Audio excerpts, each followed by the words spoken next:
Ilang araw nang nasa 61 peso level ang halaga ng piso kontra dolyar at ayon sa isang ekonomista, mabigat ang epekto niyan sa gastos sa produksyon pati sa presyo ng mga pangunahing bilihin at serbisyo. May unang balita si Darlene Kai. Mula nang bumulusok sa 61 pesos ang palitan ng piso kontra dolyar nitong April 28, napako sa 61 level ang exchange rate. Ayon sa ekonomisang si Professor Emmanuel Leco, diretso sa bituka ng bawat Pilipino ang epekto ng mahinang piso, ang pagmahal din ng mga bilihin at serbisyo sa bansa.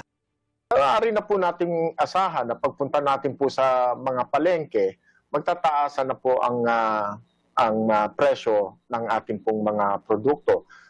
Tayo po ay nag-aangkat ng bigas, nag-aangkat po tayo ng isda, karne. Marami po ang ating inaangkat. Kahit ang mga produktong hindi direktang inaangkat, apektado rin dahil sa pagmahal ng transportasyon. Habang bumababa ang halaga ng piso kontra dolyar, mas lalong tataas pa po ang presyo ng petrolyo pagdating po sa Pilipinas.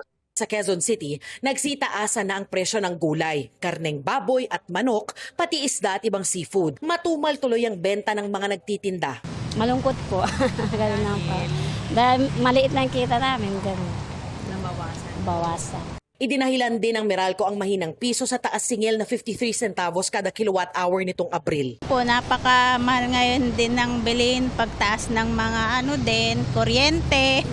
Sobrang taas ngayon yung bill namin. Dating 5K, naging siya ngayon doblet, naging 10K na.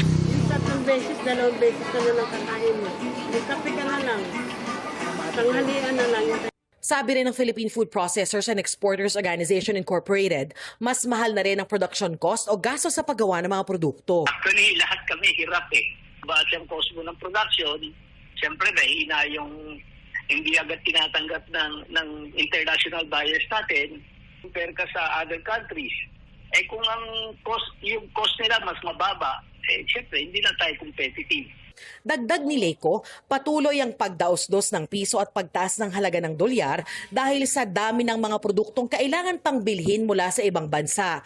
Kaya mahalagang palakasin ang sarili nating produksyon at mga industriya para mabawasan ang pangangailangang umasa sa pag-aangkat. Ayon sa Malacanang, iniutos ni Pangulong Bongbong Marcos ang mabilis na pagkilos ng iba't ibang ahensya ng pamahalaan para mapagaan ang epekto ng krisis sa langis.